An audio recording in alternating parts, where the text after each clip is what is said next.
পালং শাকের ঘ্যাট রান্না করব। এই দেখো রেডি করে রেখে দিয়েছি অনেক ধরনের সবজি। আর এই যে পালং শাক। কড়াইতে তেল দিয়ে দেবো। এবার কড়াই গরম হয়ে পাঁচফোড়ন দিয়ে দেবো। এবার তেজপাতা আর শুকনো লঙ্কা দিয়ে দেবো। তেজপাতা শুকনো লঙ্কা ভাজা হয়ে গেছে। এবার যে সবজিগুলো কেটে রেখে দিয়েছিলাম এই সবজিগুলো, এখানে অনেক রকমের সবজি আছে। লবণ দেবো, হলুদ দিয়ে দেবো। এবার পালং শাক দিয়ে দেবো।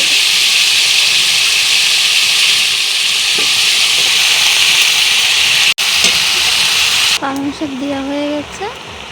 এবার ঢেকে দেবো। ঢেকে দিলে একটু সিদ্ধ হোক, তাহলে পালং শাকটা কমে যাবে। ঢাকনিটা তুলে দিই। এবার চিনি দিয়ে দেবো।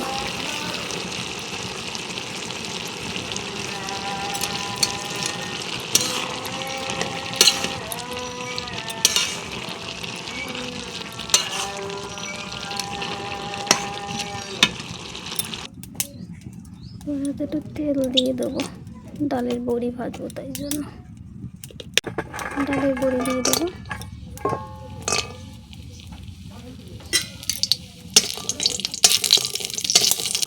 তরকারি ঢেলে দিয়েছি।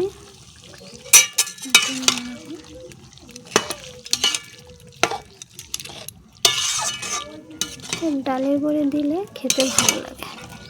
পালং শাকের ঘ্যাট তো, আপনার বাড়িতে এবার রান্না করবেন, দেখবেন খুব ভালো লাগবে। জিরের গুঁড়ো দিয়ে দেবো। পালং শাকের ঘ্যাট রান্না হয়ে গেছে।